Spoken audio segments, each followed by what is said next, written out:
Having having lived in a lot of urban environments, and coming to New Hampshire in 2019, I had a lot of awakenings, but I guess I've been preoccupied with expressing these opinions in my visual art. So this is an important juncture because now I get to hear from folks here what's been happening. Great. Thank you. I'm Judy Kalla and I live in Hanover. I've lived here for about 40 years and I'm involved with Sustainable Hanover. I'm really worried about climate change and really engaged with renewables and energy efficiency and that kind of thing. Thank you. I'm Deb Nelson. I've lived here for a while and I chair the Hanover Limetown Democrats and I'm active on the county and Upper Valley level. And I also am on the local school board. So I have my fingers in lots of pies. Hi, I'm Nancy Sorrell. I live in Hanover. I used to teach at Dartmouth science communication actually. And I go to all those protests that Deb organizes. And I'm very concerned about the election coming up, and voter integrity is what I'm really interested in. Hi, I'm Bree Choate. I have lived in North Country for 8 years. It's extremely red, and I am incredibly interested in community organizing, door knocking, deep canvassing. How do we get people to meet each other somewhere in the middle, especially with New Hampshire's weird flavor of libertarianism in the GOP? And just what do we do? How do we do it? I'm Dita Alonso. I'm the Executive Director of Lebanon Housing Authority, providing affordable housing for the Upper Valley. I'm really concerned about some of our, immigrants who come to me for, information and they're scared, and it's just really tough for us as a staff. Luckily I am bilingual because I was born in Cuba. So I'm a naturalized citizen, so I worry about a lot of these things since you know who took over. And so that's why I'm here. I'm Marge Donovan and I'm from Canaan. And I'm just dismayed about what's going on in the world. And I also feel a lack of ability to impact it at all. So I'm here for that reason. Trying to figure We're coming. A lot of us out there. Yes. We all feel the same way. Yeah. And I'm not gonna, Liz Tantarelli, can you just do a quick introduction? Sorry. Yeah, thank you for having me here on Zoom. My name is Liz Tantarelli. I'm president of the League of Women Voters of New Hampshire, a nonpartisan organization. And my task on Fridays is to sort through all the crazy legislation in the state, pick out pieces that I'm going to highlight, that I'm going to ask people to take action on or follow or oppose or do something with. And it's getting harder and harder to sort through that mess of stuff, isn't it? So that's who I am. Thank you for having me. Thanks. Anne Green, name and town and why you're here. 30 seconds or less if possible, if Anne Green wants to unmute. And if you also want to type in the chat, you're welcome to. I'm gonna go to Becky. Hi, Becky Stoughton. I'm in Amherst, so am glad with the snow to not have to come up there today. But I started a group called Engaged Citizens of Hillsborough County last summer with just a few friends, really, who were concerned about erosion of democracy in our country. We're nearing 200 people now in Amherst and the surrounding towns in Hillsborough County, and I am hoping to be able to get some tips as to how to make this organization more sustainable and more scalable and to manage it more than kind of by the seat of my pants. So that was why I thought your mailer was enticing. Wonderful. Thanks, Becky. Diane. Hi, I'm Diane Wolf. I'm from Merrimack, New Hampshire, longtime Democrat. And I go to our local meetings, and I've attended all the No Kings, which is turning into no dictators for me when I'm observing, and just trying to hang on to democracy before it slips away from us. I've also started, thank you for my local Dems. They gave me a list of all how to contact reps and senators and our governor. So I've been doing that by email too, which has been convenient. Great. June. Oh, I'm just visiting about, to find out about power analysis from you guys. And June's from Exeter. I know that. Jean Brown. Right. Hello. Hi, Wait, Jean. Am I supposed to wait? Just tell us your name and town. Oh, Jean Brown, Hanover, New Hampshire. Oh, wonderful. Carin Chase. Carin Chase, Hanover, New Hampshire. And I am very active in organizing absentee voting for senior citizens. And will be very active in continuing to do that as we near to the midterm elections, and got very concerned when the legislature put in all its new restrictions about how to do that. So concerned that I went out and became a notary public to help here in the effort. 3 cheers. Catherine Brown. Catherine Brown and Rye, and just following the signs that there's going to be attempts to restrict voting and threats to our elections and democracy. So I've gotten active in Rye as far as elections, and joined the League of, well, I was a member of the League of Women Voters before, but I've become a little more active. Sarah Johnson. Sarah can just type in the chat if you want. And Catherine from Sunapee. Hi, yeah, Catherine Bashir from Sunapee. I organize locally and on the county level here, Democratic organizing. And I love these programs, always looking to build my skills. Wonderful, thanks for being with us. Erin.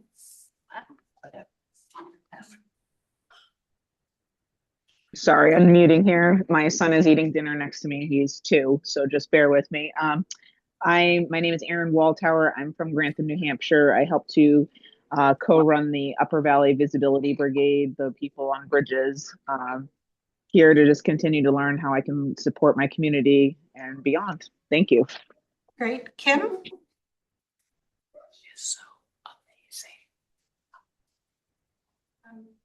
If Kim wants to unmute, you can introduce yourself. We'll go to Chris Ann Evans next. Hi, it's Kristen Evans. I'm in Pelham. And with New Hampshire Able, working with people with disabilities. Yes. Sue Nastasi. Hi. Yeah, I'm in Rollinsford and very happily involved with the League of Women Voters, and our steering committee is really trying to make a real unit for the league. And I'm happy that I'm registered undeclared. I'm just a firm believer in that. And I signed up for this partly because, forming the unit, leadership, and really at this point in my life, how to delegate is interesting. Thanks, Sue. We're going to go to Suzanne. Thank you. Suzanne wants to unmute. I think she lives in Wanalosset, New Hampshire, which is. Can I jump in real quick? Sure. And say hello? I finally unmuted. I'm in my car driving, so I am from Canterbury, New Hampshire, and I've lived in California most of my life, where I did canvassing and postcard writing and was just active in various capacities. And I'm trying to find a way to connect and be taking action for democracy here in New Hampshire. Wonderful. We're going to go to Bill Black. Hi, I'm Bill Black. I live in Hanover, New Hampshire. I'm Deb Nelson's neighbor. I'm also on the leadership committee of New Hampshire Indivisible, And I'm working specifically with a site in Lebanon. And I want to put in a plug for Indivisible because that is some way that we can actually take action. The next big protest is on the 28th of March, which is 3 weeks from this Saturday. Currently, there are 21 sites listed in New Hampshire, and I'm sure it goes up every day by 1 or 2 sites. Our protest in Hanover, I'm sorry, in Lebanon at the Coburn Park is going from 1 to 2:30. And if you want to look up what different sites as far as deciding where to go, it's really simple. Just go to your browser and all you have to type in is no kings, no punctuation, no kings. Don't have to put Oregon or anything else. Just type in no kings and it will bring you to the main website. And it will be very impressive because it will show you all the sites that are registered in the US and the rest of the world. And it is extremely impressive. And then you can just type in your zip code and it'll take you to your local areas. I think these demonstrations are really important. One of the main reasons is because a lot of independents are involved in this. And as you know, independents are the major voting bloc in New Hampshire and around the country. So the more that we interact with independents, the better.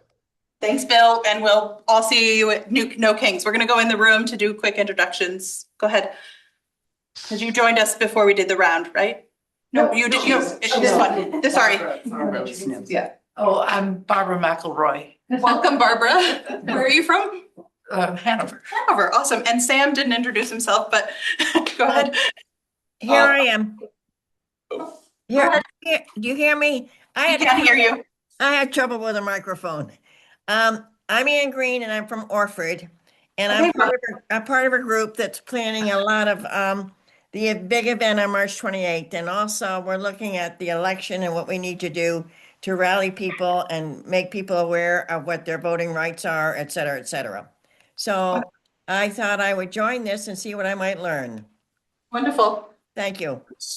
My name is Samuel Sanders. I'm a senior at Hanover High School. Applying to West Point, want to change things from the inside.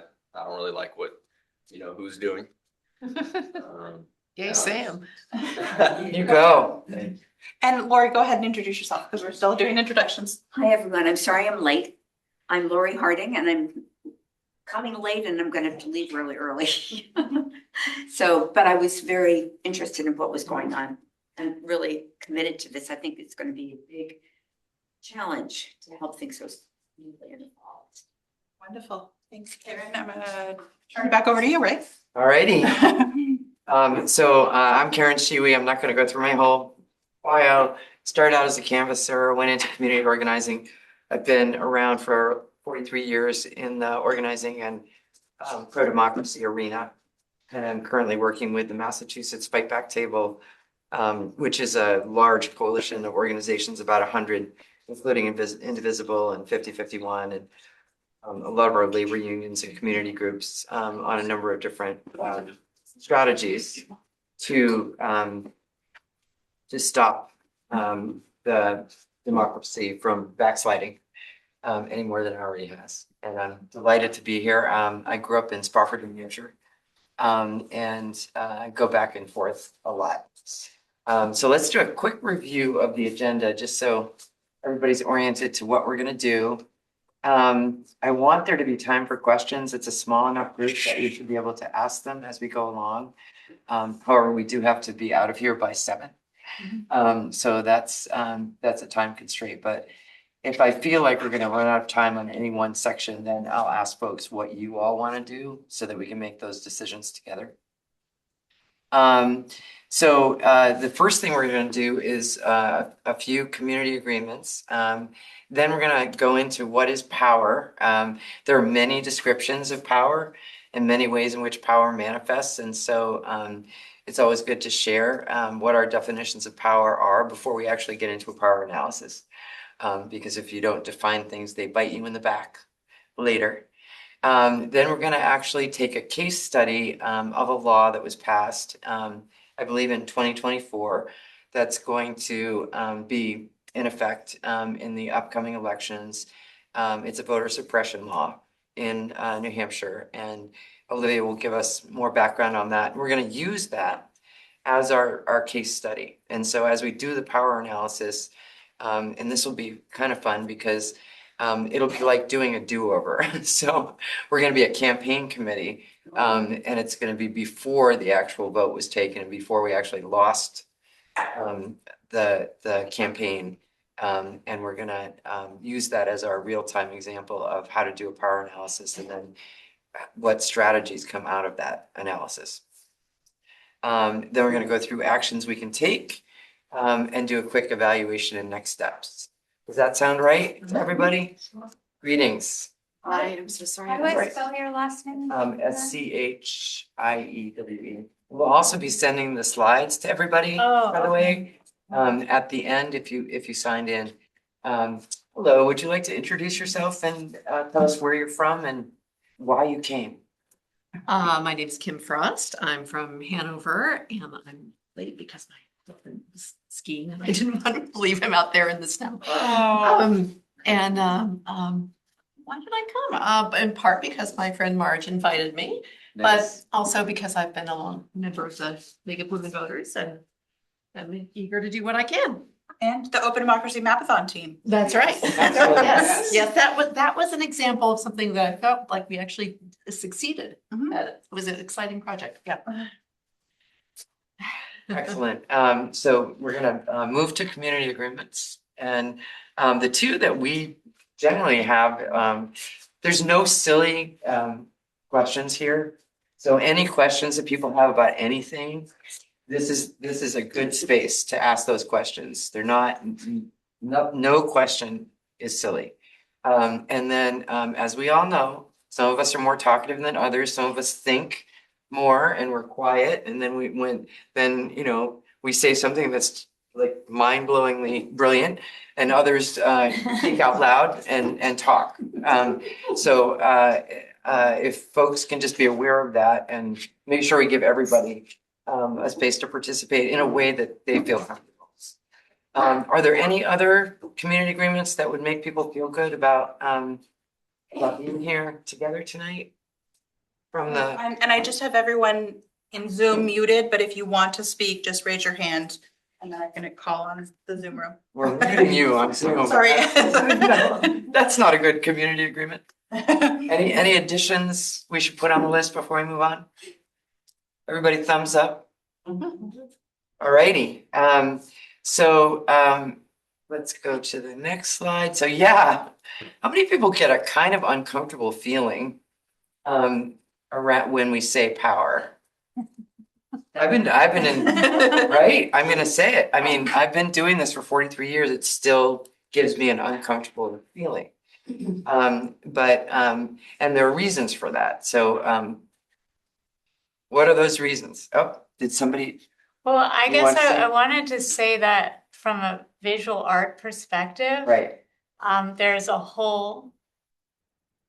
lot of visual representations of power. Right. So for me, I think of images. When you say power, I don't have a negative response. That's great. But I think of obelisks, and I think of phalluses, and I think of architecture, and I think of monuments. And so monuments and power go very hand in hand. And I just get excited, actually. I'm thinking, wow, I have a lot to say about that. That's great. I'm gonna sip and listen. That's great. No, that's wonderful. And I think this will show up in the next slide too. So there are many ways to define power. And folks have probably seen this because I noticed that a lot of people that are at the meeting tonight are actually in positions of power. And so you've been grappling with power for a long time. So there's power over. Why don't we go around and have people read each of the bullets? So who'd like to read the first one? Power over. Who's feeling I'll read it. dictatorial? Okay. Save my glasses. You go. Power is a type of power driven by fear. Those with power over implement, and there's a black box over that part. Sorry. Through acts of force, coercion, and control. Power over may also act to incite hatred and violence through language and policy.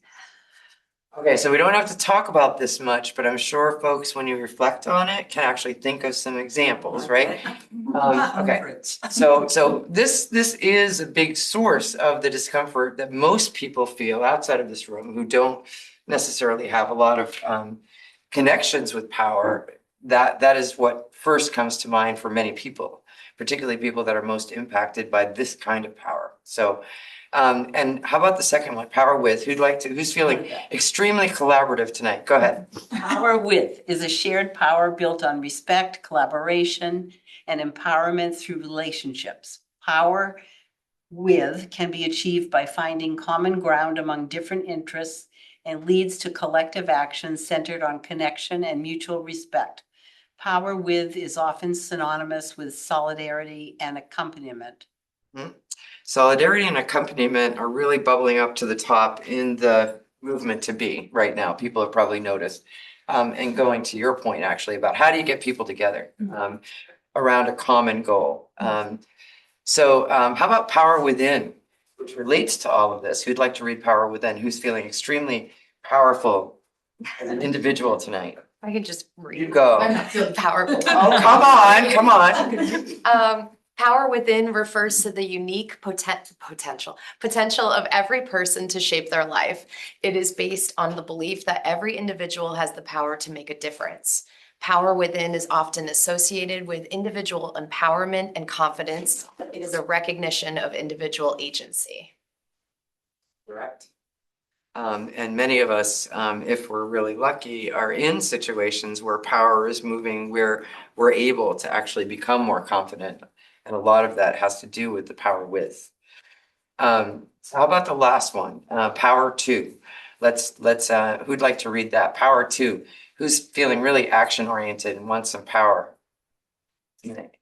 I'll just read it. You go for it. We're all distancing. I'm just having your fun. I know you are. I know. Okay. So power to is typically associated with the power to take action.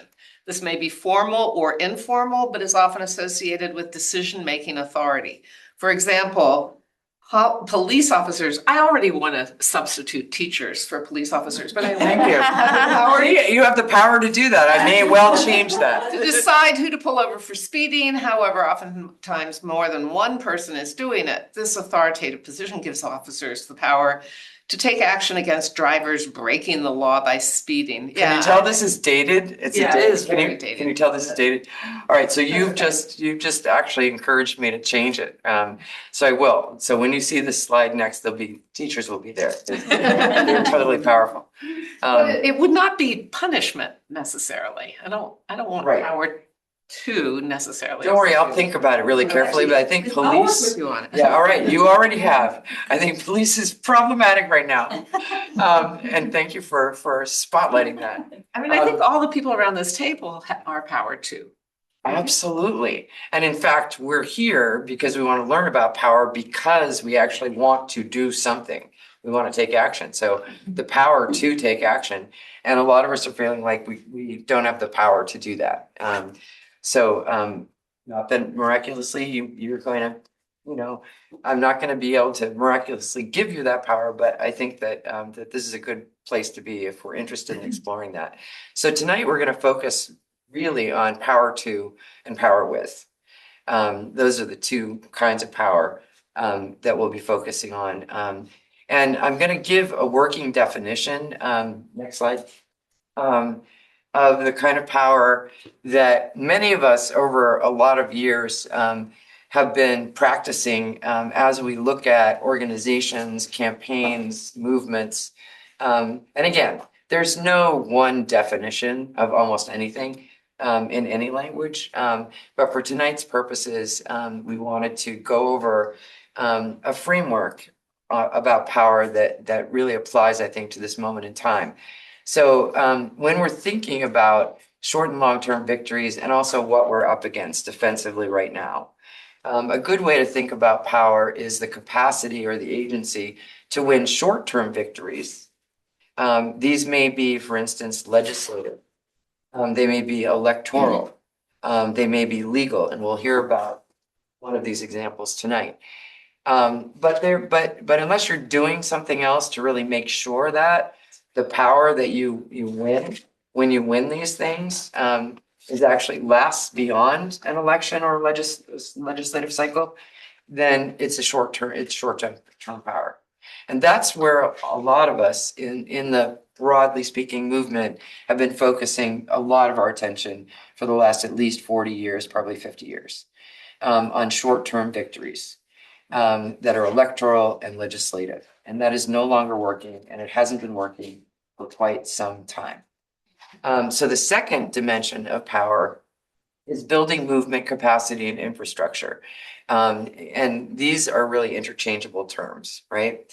So, think about, when we're thinking about this, think about a community or a neighborhood, and say that neighborhood or community really needs something. Give me an example. You probably have something you need in your community or neighborhood.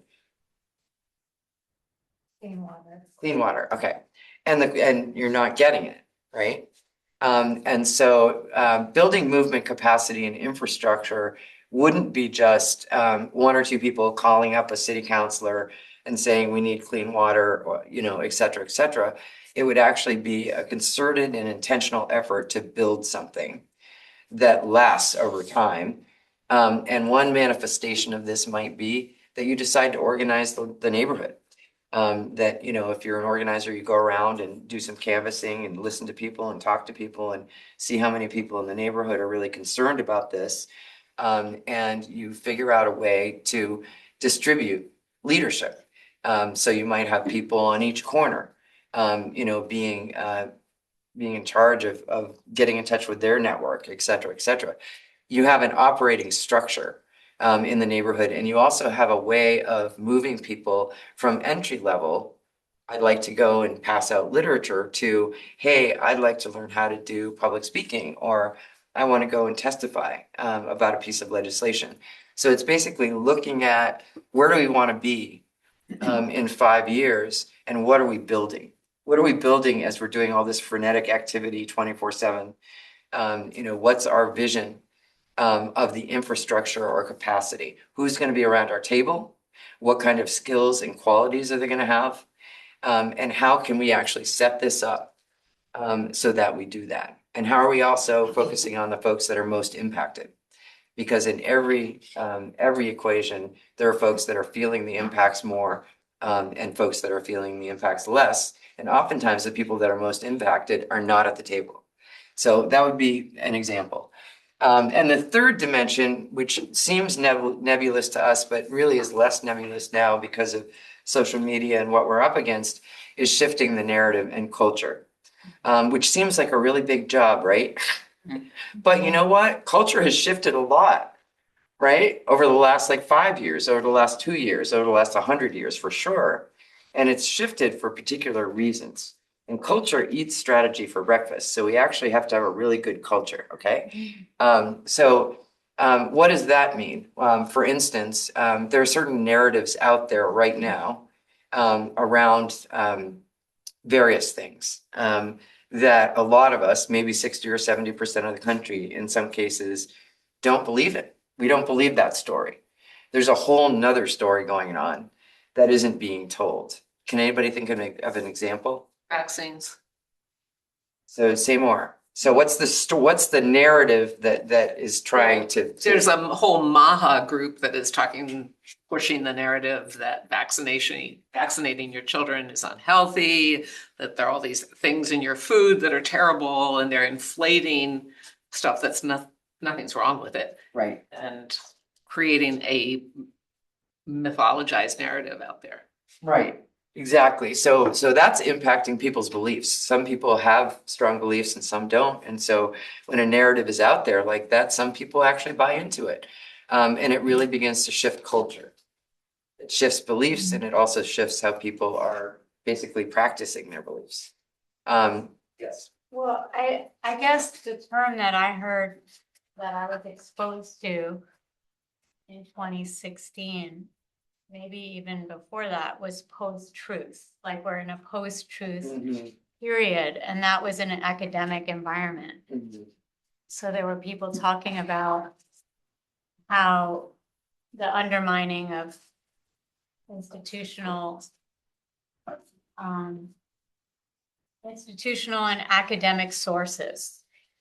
And I think that delegitimizing of those sources means that anyone can suddenly be an influencer or an expert or, refer for information to anyone else. So it could theoretically be more democratizing, but it isn't, because the people who usurp that platform are still the people who have control of those algorithms and of those manipulations so that they can sell more things, because that's the goal, as far as it often appears, is to sell more products, because all of these things can easily be monetized through merch and through all these things. So it's hard, I think, for people raising children in a school environment or in a social environment to be able to tease apart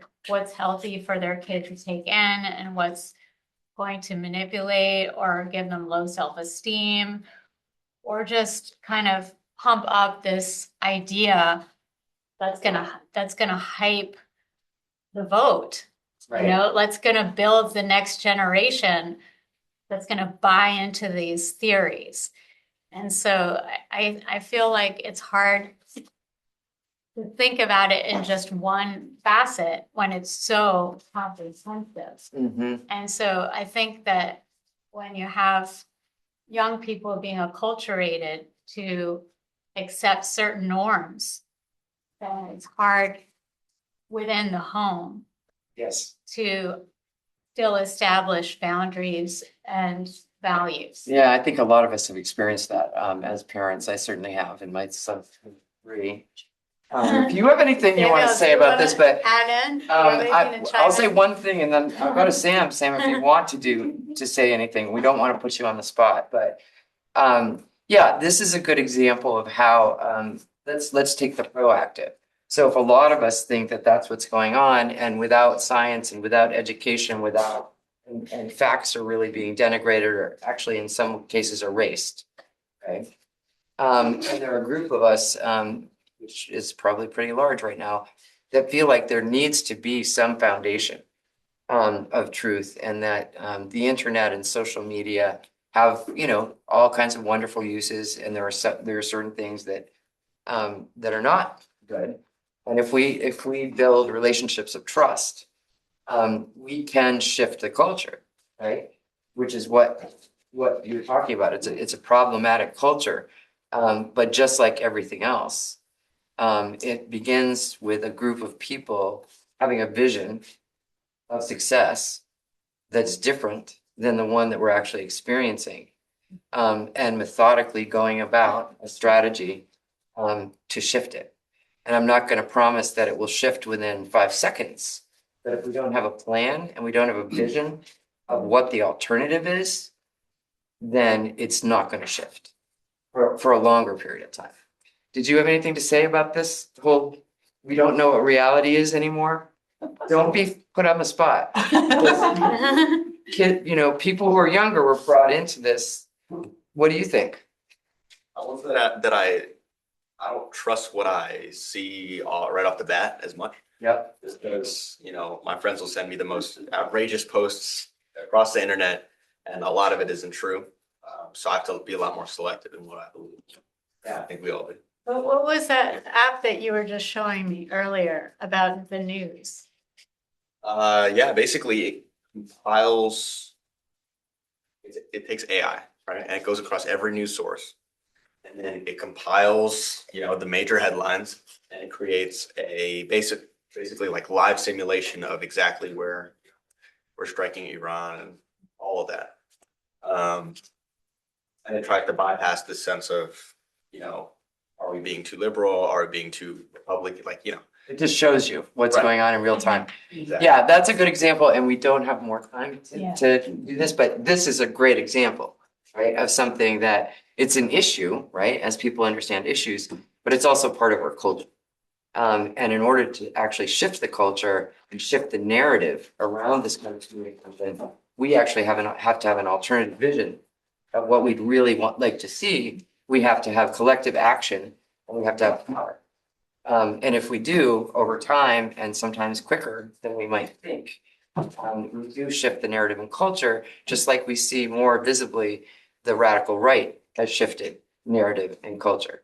Carin, can I just jump in? Because Carin taught this to me as the 3 faces of power. Right. And I love the campaign example from Moms Demand Action, the moms groups that fought for, so they passed a law that says you can no longer drink and drive, right? They built coalitions, they worked with all kinds of people, but then they shifted the narrative and culture. So people are taking away keys of people who are drunk in bars, right? So they really sort of used all of the structure in that campaign. And it was a group of moms. And that's what's like lovely about it too, is like that they were moms that just were sick of people being drinking and driving. And they wanted to change the dynamics and shift the dynamics. And they did that by changing the laws, which is sort of the first phase of power. They did it by building movement, building a database, building coalitions, talking to not just their immediate moms groups, but more. And then really shifting sort of what I think is a larger narrative around how people interact with this when they're drinking and driving, or like making sure people have a ride home. So it's like, it's an interesting example that I love. It's a beautiful example. And so it's intentional. I mean, I think one of the biggest points to take away here is things aren't going to happen by themselves, as we know. If we don't have a vision of success that we can actually collectively work toward, then we're not going to be able to succeed, right? We'll be in a defensive posture for pretty much ever. And so that's why power analysis and other things like vision of success and collaborative facilitation is really important. So I'm gonna go ahead. Well, there's a couple of thoughts on Zoom, right? Did you answer? You go. I'm sorry. I'll have a few goals. Oh, no. Oh, okay. It must be on this. Sorry. We'll bring in the chat later. We'll just keep going. And I'll trust you guys to, just say, okay, and I don't want to leave anybody out in the Zoom world. Let's go to the next slide. So just keeping this in our minds and knowing that we're all going to get slides. Also, don't worry. So we're going to now just do a brief primer on what a power map is. How many people have ever done a power analysis? Okay, good. So you're opposed. So this can be used for virtually anything. You could use this to navigate power dynamics in your home if you wanted to. But what a power map is for is it gives us a snapshot of the political landscape around the issues we're fighting for, so that we can create strategies and tactics to achieve our goals. So it's really a way of looking at the landscape so that we can draw conclusions about what strategies and what actions and what messengers can we bring to bear to actually shift the decision makers, because there usually are some, in a particular landscape. Welcome. Hi, I'm Carin. I'm Nata. I'm a Dartmouth 28. Excellent. Hey. Thanks for coming. You got here just in time for the power. So, all right. So next slide. So here's what a power map looks like. This is a blank power map, so nothing's on it yet. But you'll see, and we'll get into this more, that on the vertical axis, it measures the amount of power that an organization, a decision maker, an influencer, me, you have. So you can go from 0 to barely on the radar screen, to taking into account, to all the way up to decision maker, right? On the vertical axis. And on the horizontal axis, we're going to have our agenda on one side and our opponent's agenda on the other side. It's a little bit binary. And I'm going to be like retooling power analysis, but it actually works pretty well right now because we're kind of in a binary type situation. Next slide. And we'll be going over this. So the first thing that we generally do on a power map is we put our agenda usually on the left side, just out of tradition. And then we put our opponent's agenda. And this is a way of having clarity, both about what we're after and also what our opponents are after. So that's kind of the first piece of it. Next slide. So what we're going to do tonight is we're going to use an act to eliminate voter identification exceptions, which is a voter suppression law that we spoke of earlier, as defeating this as our agenda. But first, let's understand what it is. Okay, and some of us already know what it is. So I'm going to turn it over to Olivia. So House Bill 1569 is a bill that went into effect November, right after the elections last year. This bill makes you bring proof of age, identity, citizenship, and domicile where you live when you're voting. Prior to this law passing, you could sign an affidavit, which what was legally binding. It just says, I am a US citizen, or I do live where I live. We've seen no sort of problems with that sort of older system that we used. So first-time voters need to prove documentary proof of citizenship.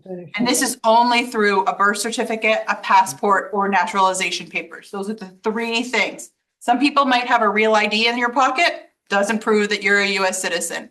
Only those things. How many women in this room were married or are married? Your name changed? Oh, yeah. So your birth certificate has a different name on it. So now you have to bring a marriage license or a divorce certificate or something else that proves your name changed. So you require additional documentation in order to register to vote for the first time here in New Hampshire. This bill, You have a passport. unless you have a passport with your current name, which A lot of people don't. Oh, right. I just wanted to clarify though, that at least in this community, there are a lot of people who are married and have passports. passports. If your passport has the same name, use your passport. Don't try to bring your birth certificate. And but also, we've done a poll observer program over 2025 and saw 224 people who were unable to register to vote because they lacked the needed documentation in order to register to vote. One of them was a 90-year-old man who just moved from one neighborhood to another. And he was a former Republican executive counselor. So these laws really can affect anyone, even the most prepared out of us. Interesting. Imagine students too. Yes, so 6 Colby Sawyer students, I was in New London poll observing for town meeting, didn't have birth certificates. They were told that they could, their parents could text them a copy of their birth certificate, but they didn't make it back to the polls before they closed. Yeah, go ahead, Lori.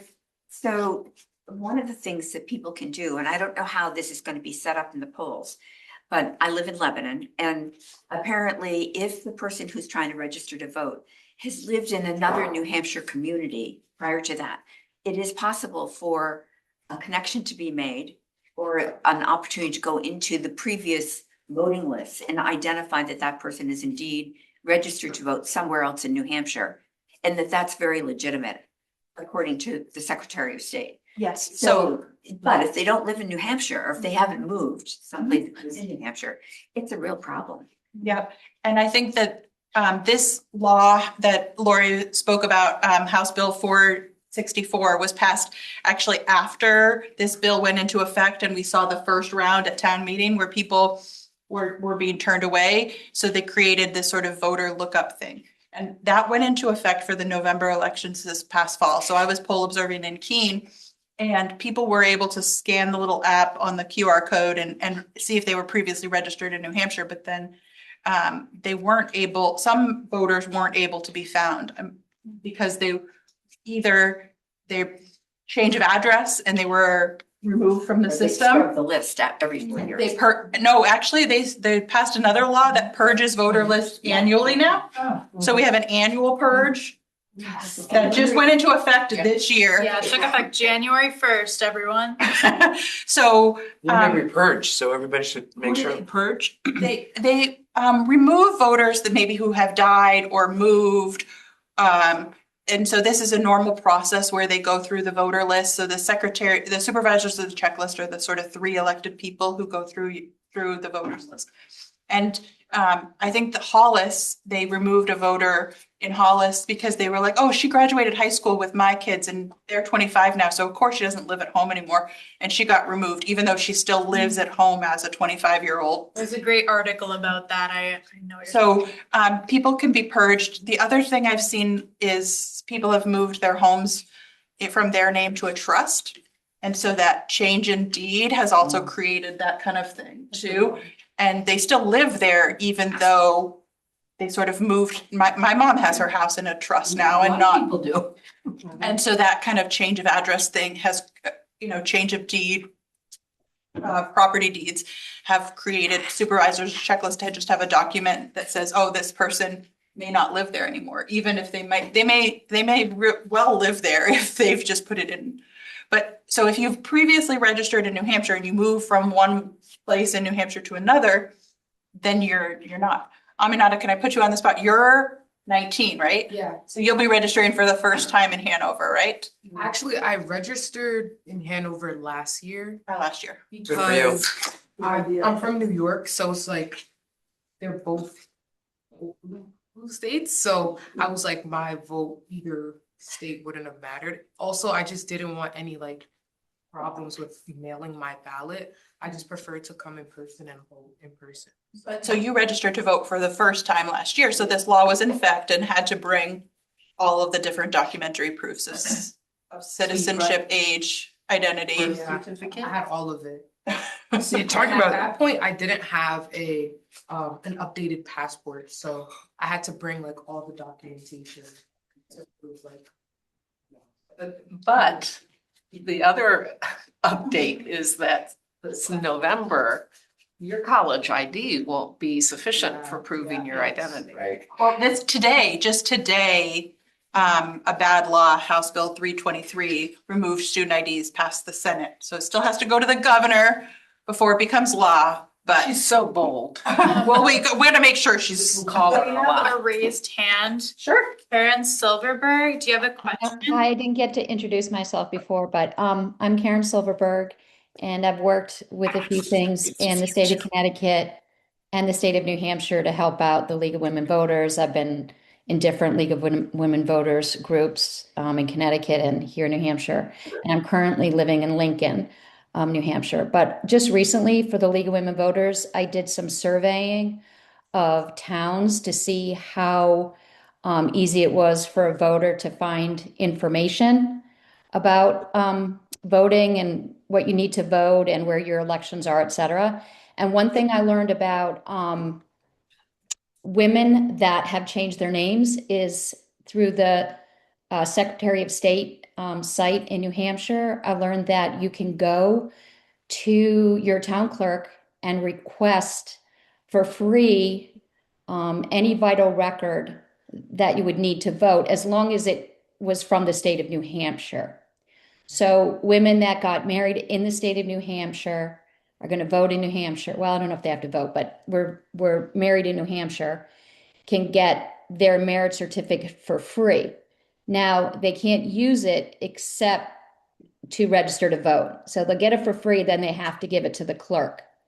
But it does provide a way for people that are of limited means to get their vital documents. And I think you can also get your, probably your birth certificate also.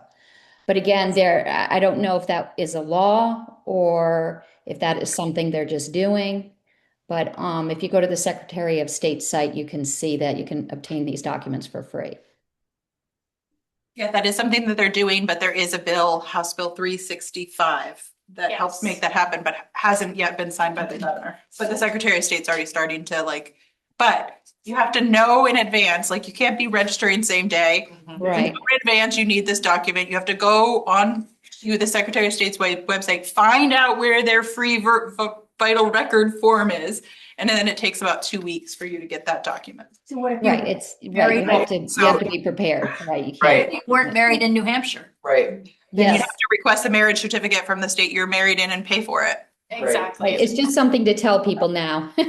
and We'll be talking spread about that that. around, that it's free, right? That's all. I'm I gonna need to move know. us along. Thank you. And the reason for that is because I want you all to leave knowing how to do a power analysis. But Okay. one thing to think about here too, is there's a narrative out there that voter fraud is happening. And there's a narrative about who's actually committing it also, okay? But when we actually look at the facts, there's no reason for us to be worried about voter fraud almost anywhere. What we should be worried about is low voter turnout. So all of these machinations, all of this conversation that we just had to have, all of these things that we're doing are being done for absolutely no reason whatsoever. So that is something that no good legitimate reason. There we go. Okay, yeah, yes, okay. Certainly we have to do what we have to do now, but we shouldn't lose sight of the fact that there's no basis Oh, yeah. in reality for all of these laws that are being introduced, not only in New Hampshire, but around the country right now and worse. So that's something to keep in mind, and keep this in mind in the context of looking at power, shifting the narrative. So who's in control of the narrative? How can we shift that narrative? How can we build infrastructure, right? Which is partly what we're doing right here, and we have to actually come up with a different vision of success. Like, how about 100% voter turnout? And actually make that happen. So let's move on to the next. And there'll be more talk about this particular law before folks leave, but I want to make sure we get the power analysis part. So what we're going to do is, and we're going to be filling it in on the chart if we can, so that people get a good view of it. But when you start a power analysis, the first thing that you do is you fill in our agenda. So if we're using this particular law, then our agenda is to defeat House Bill. We're doing this retroactively as if it's a do-over. Okay, so our agenda is to defeat House Bill 1569. So let's look at our opponent's agenda for just a minute. What is our opponent's agenda in this scenario? What is our opponent's agenda? To pass the bad bill. To pass House Bill 1569. And ensure that it's fully implemented. And ensure that it's fully implemented and disenfranchise particular voters in order to rig the rules, okay? So that's step number one. Step number two is let's think about who the decision makers are in this particular case. They'll be different depending on what issues you're working on. Sometimes it'll be a regulatory body. Sometimes it'll be, folks that aren't in elected office. But in this particular case, I'm going to assume, and others are going to correct me if I'm wrong, that the key decision makers were folks that were elected members of the House and Senate in New Hampshire and the governor. Yeah? Yes. Okay. So that's the second step. Figure out who the key decision makers were. Okay. And then as we think about the decision makers, we're also going to think about who. This is not. This is a little bit weird. So go to the next slide. Go to, allies. Well, actually, let's go to decision makers and then allies. So who were the decision makers in this particular in passing this law? Let's name who they were. Governor Sununu. Governor Sununu, folks in the House, right? Folks in the Senate and folks in the Senate. Yeah. And does anybody know what the vote was? I'm assuming that there were decision makers that. Well, the Republican Party and the Republican/Libertarian Party is the majority. So. And they all voted. And they all buy into the narrative. Okay. Because they want to suppress student voting and they want to. There was maybe 2 or 3 Republicans that did vote against it, but very few. And they have enough of a majority that. Okay. And same thing in the Senate. Yeah, so like a Senate decision maker was Senator Gray as the chair of Election Law Committee, but then there were the rest of the Senate Republicans that went along with him. Okay. Good. And Bob Lynn was the prime sponsor, so that's another House member who was sort of very special. Okay.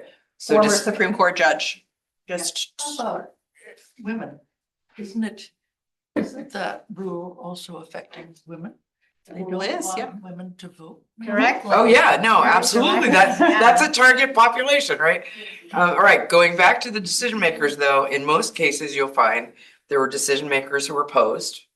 to our agenda. There were decision makers who are actually with us, not as many as we wanted in this case. And, you know, prior to a vote like this, there are usually some people that are in the middle, okay? So when you're doing the power map, the way to look at it is, and there are also some decision makers that actually have more power than other decision makers, right? So for instance, a law like this goes through a particular committee. The election law committee, And who's the chair of the election law committee? Ross Berry. Ross Berry, okay. So, right? So in this That's a great scenario, reaction. picture yourselves, you're around your kitchen table, you're having this conversation, you know, about any issue that you want to work on, because it works for anything. And your goal in this part of the power analysis is to basically identify the decision makers and then place them on this grid, right? So we're just going to take one example. Let's take one of the most powerful ones, the head of the election laws committee. What was his name? Ross Berry. Ross Perry.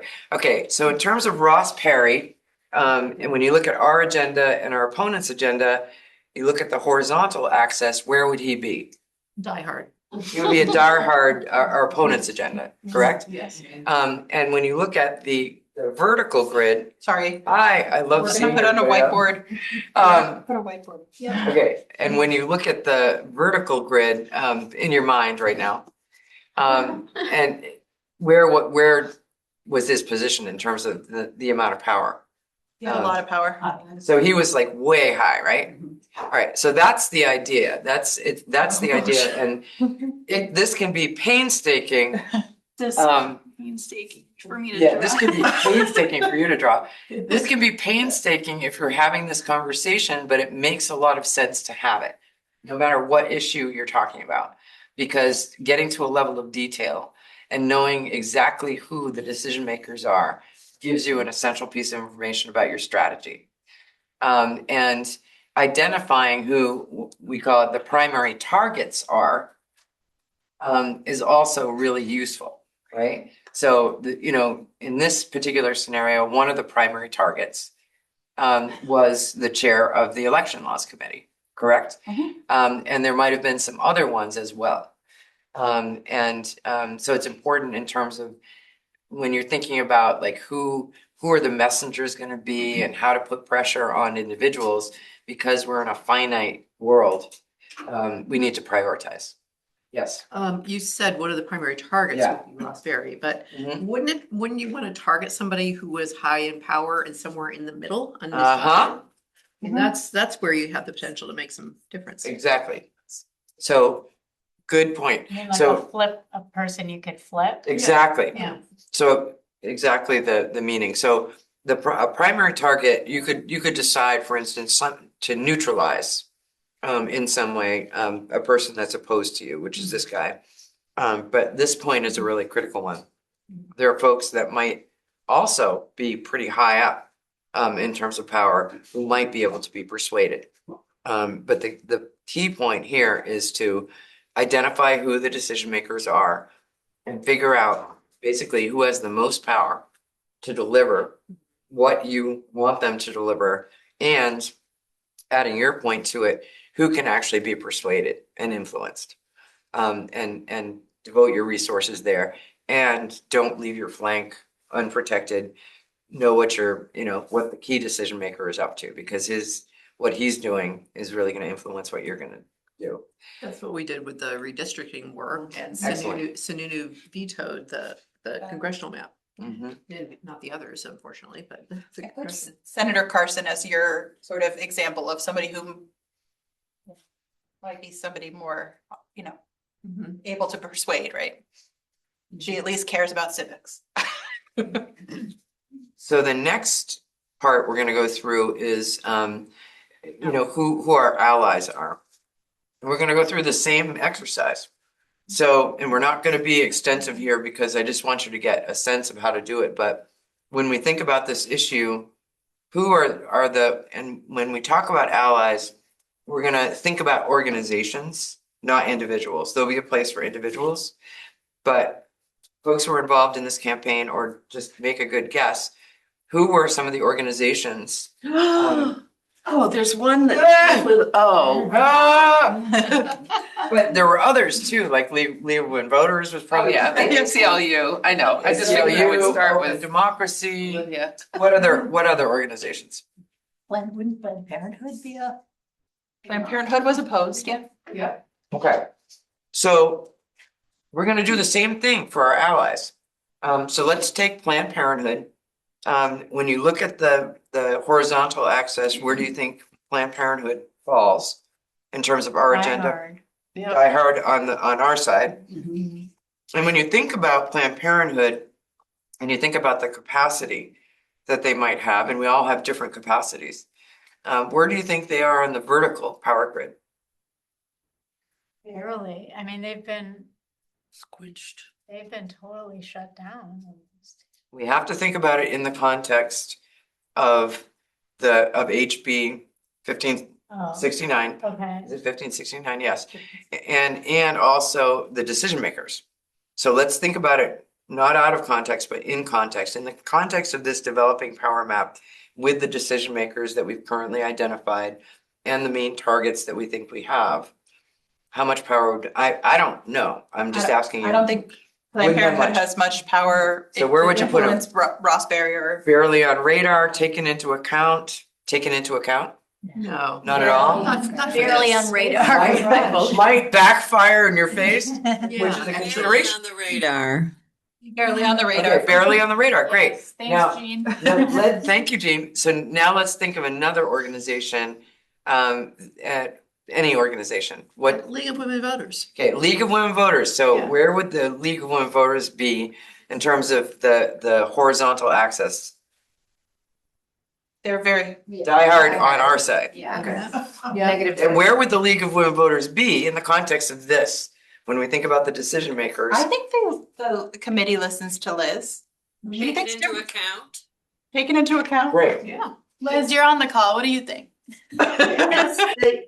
I do think they listen, so I'd put me at a 3 or 4 there, but that's about it. They Great. listen, I give them facts, they appreciate that, there we go. See, you have power. So let me just say one thing about this though.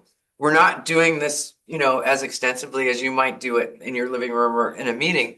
So when we think about the primary targets, particularly the ones that are persuadable, Liz, you have to think about it this way.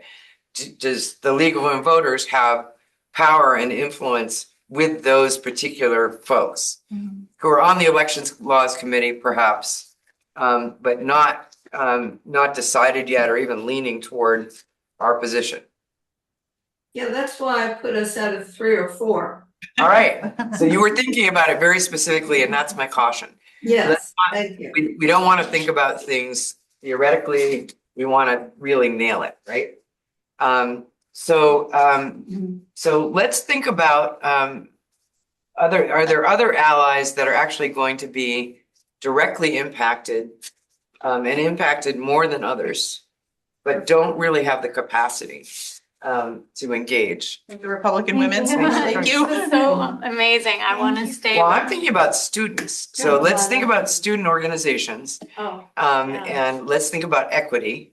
And let's think about the fact that It's a word the Republicans love. let's think about it in this room and then we'll decide whether to say it outside and why. But obviously it's a key value. So say we have an organization that is totally with us, that's diehard, right? But might be a student organization with very few resources, maybe not a whole lot of information, not a whole lot of time to do the research, et cetera, et cetera. But they probably would have quite a lot of impact, if they were able to actually do face-to-face conversations with some of the decision makers. Another way to use a power map, is to identify allies that you want to build their capacity, and you want to be good allies and work in solidarity. And also, Why do you think students would be persuasive? they might be. It depends on your targets, right? I'm I just can. thinking of old Barry there. Yeah, I can tell He's you. young. He's young. Yeah, He's a young, I think students and younger people in general in the whole landscape right now have a lot of power. Yeah, good. It's not being used. Yeah. And I also think that there are folks that are directly impacted and more impacted than, for instance, older white people who want to be on the front lines and should be on the front lines, but may not have the resources to do it, and may need support to do it. And it may also need some of us to stand in front in order to do it. And right now, I think that's we have to really think about that. Question, can I ask Yes, a question? go ahead. I think that one of the issues with the voting is that although there are a lot of people affected and there are a lot, I mean, it would be nice if we had an organization. So the organizations I can think of are the Democratic committees. They're everywhere and they are an organization. So they can reach out in some ways. Students are amorphous unless you have a student. Lots of students complaining might help. Could you go up the ladder though? Could somebody in the colleges and the universities advocate? I think I'm thinking of who could advocate for this issue, because otherwise I'm not sure the Republicans ever listen. They just go, we're going to put through our mythology and we're not going to bother with the truth. So Republican students or Republican committees are another. But which way are they going? Well, at Dartmouth, at least, We'd have to figure that out first. there's less concern among the Dartmouth Republicans about students being disenfranchised than there is among the Dartmouth Dems. And just today, New Hampshire College Dems slam Republican-backed legislation to create unnecessary roadblocks to voting for Granite State students.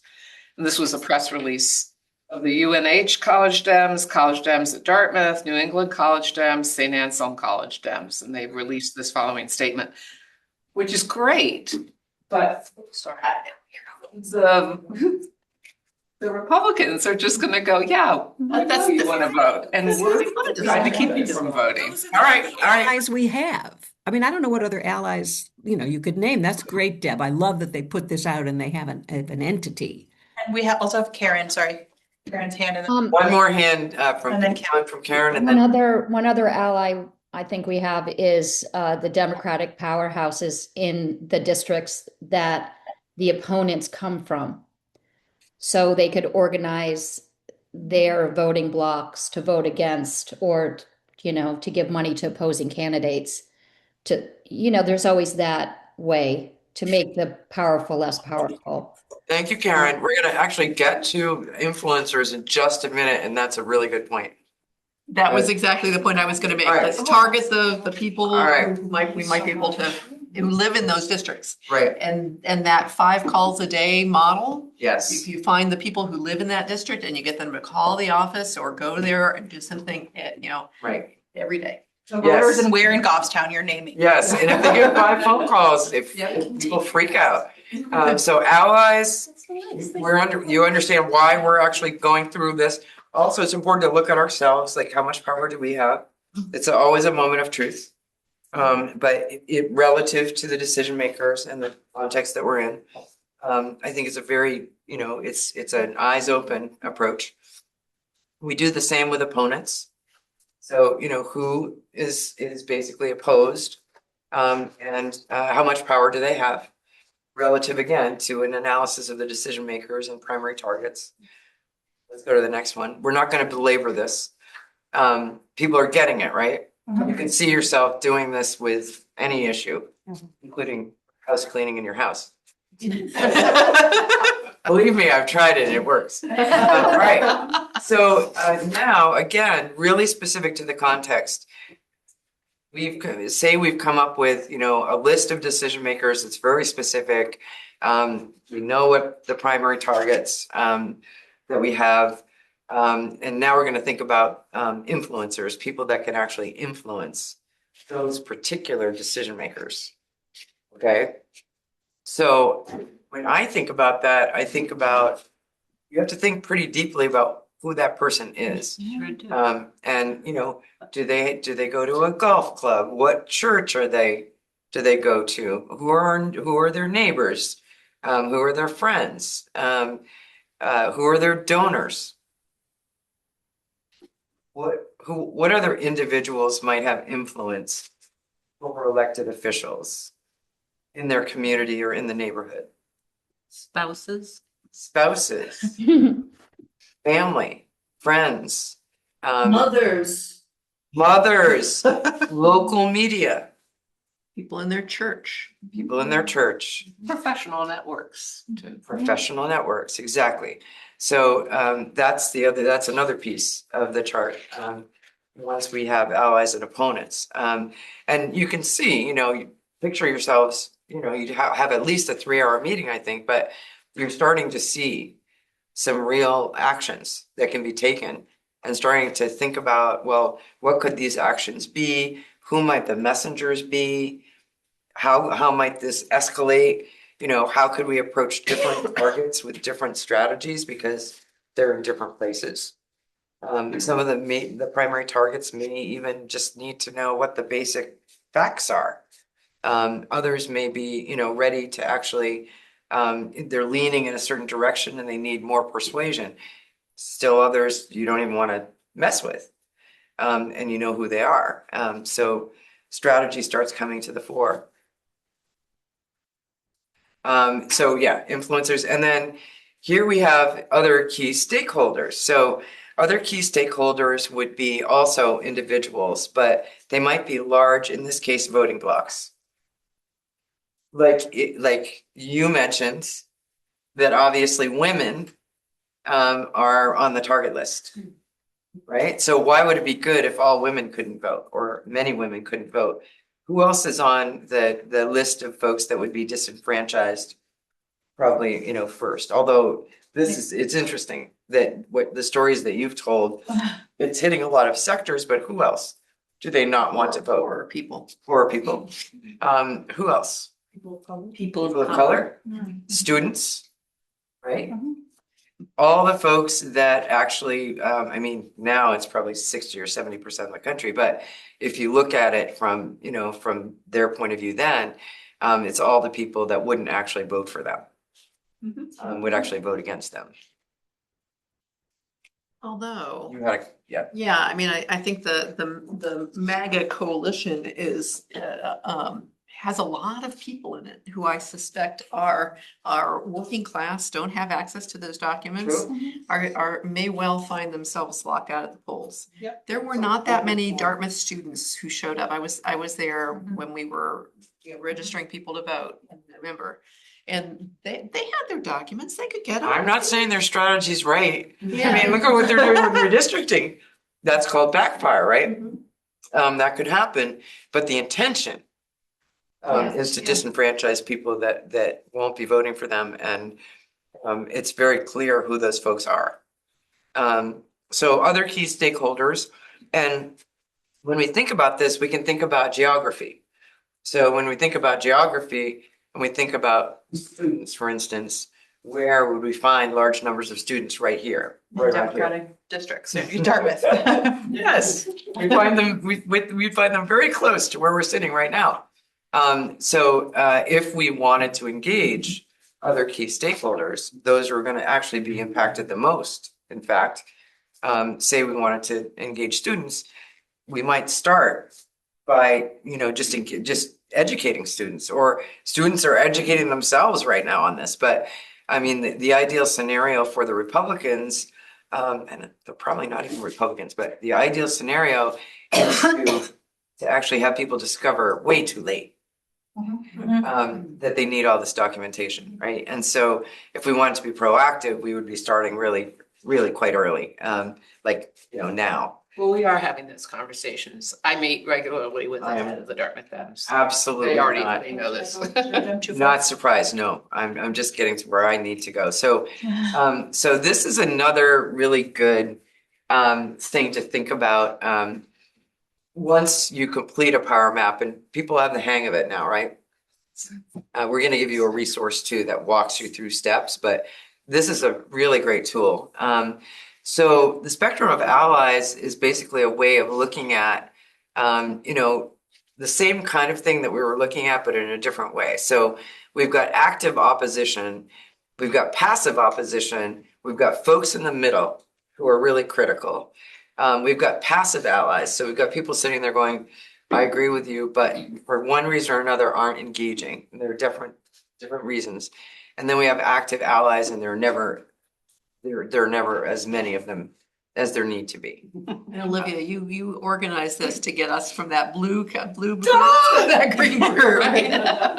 You're gonna be doing the power analysis training like next week. No, I'm kidding, but you definitely could. So yes, I'm getting that. So yeah, the goal is to basically think about, as you're doing the power map, where people might fall in these sectors, and literally how to move folks from like passive allies to active allies, for instance, or neutral to passive allies. When it comes to passive opposition, you want them to stay passive, right? And so our goal isn't to move them anywhere if they're not going to move. And when we're thinking about active opposition, what we want to do is just anticipate what it is they're going to be doing, and try to proactively have strategies and messages and messengers and stories that stop that before it even starts. So in a proactive way. So this is another really good tool. And I think that is, in a nutshell, what the bare bones of how to do a power analysis. So I had no idea it was about this. I thought it was about like making individuals powerful. I'm relieved it's not. Well, do you feel more powerful though? Come on, honestly. Now you're marking out. So again, when we're thinking about things, going back to the 3 phases of power, actions we can take is good. Then, there are so many ways to think about things, but it's so hard to keep it together right now because, flooding the zone, and all of us feel like we've got, attention deficit disorder. We probably do. And,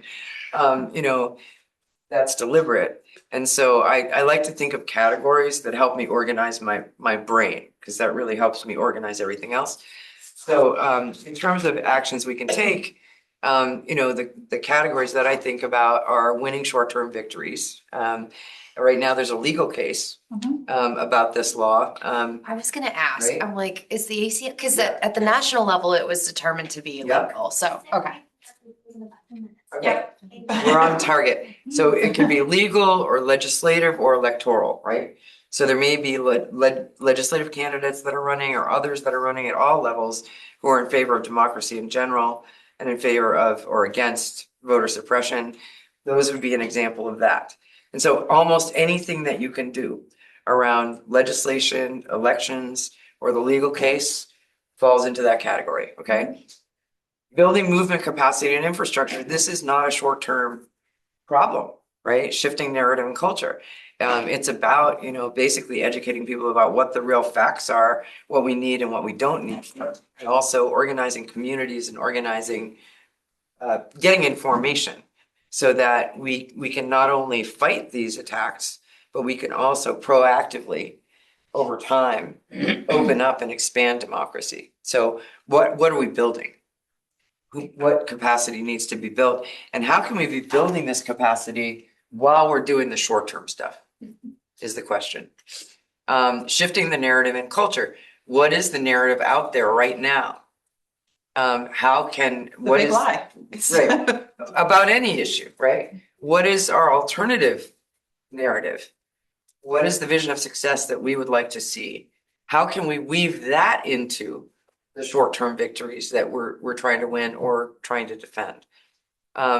What we all have to do is get away from the short-term stuff and really start thinking about, while we're doing the short-term stuff, which we do have to do, how can we be building movement and capacity and shifting the narrative and culture at the same time?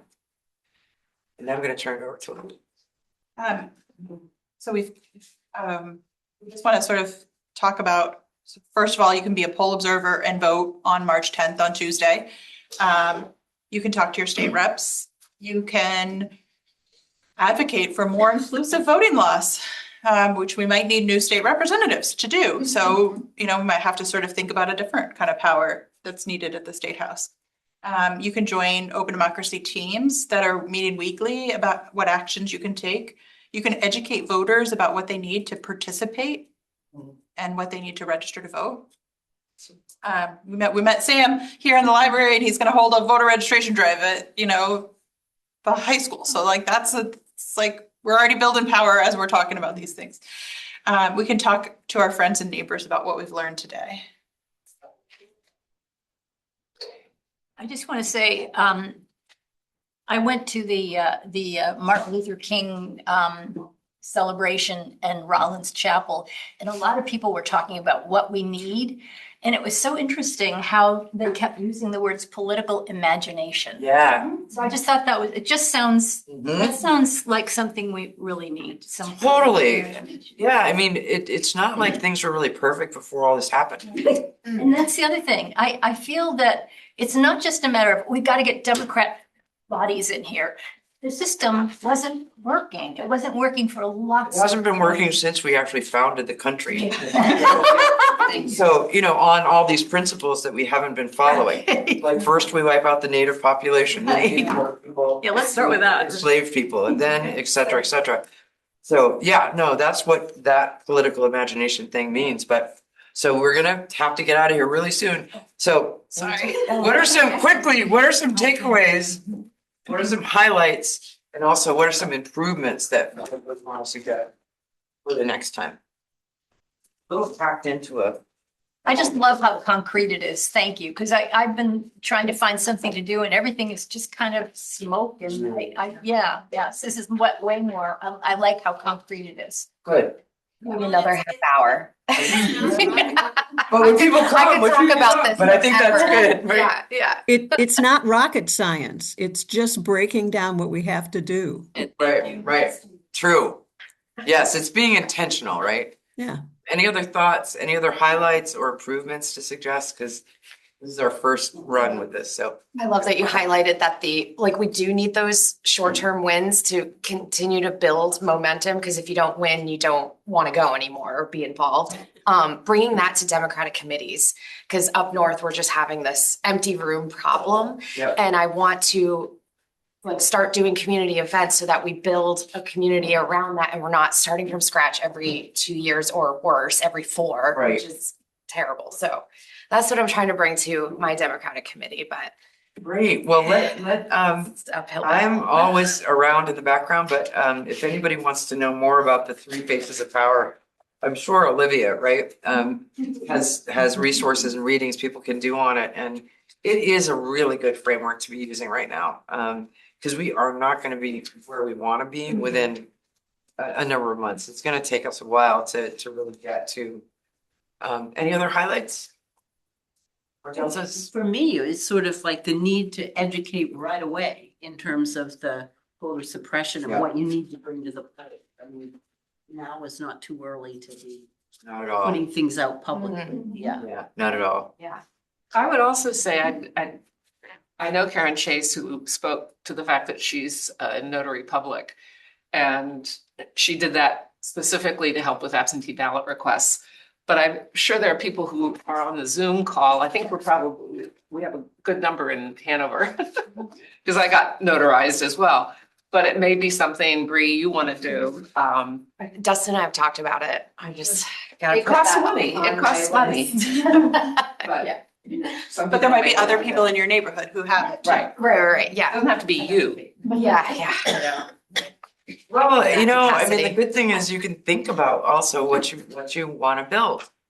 The downside is it feels like, everything is really up to us, and it is.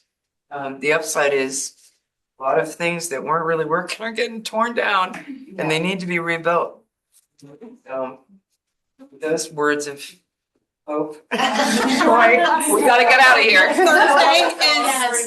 Thank you so much, Carin, for a wonderful presentation, and everyone remember to come here at the same time and place for Liz Tantarelli, President of the League of Women Voters presentation on using your voice for advocacy. Next Thursday, same time, same place. 5:30. We're gonna start at 5:30. 5:30. Wonderful. Thank you. This is great. Thank you, everyone. Thank you. Have a wonderful night. But you should take it. No, they're gonna start. See you later.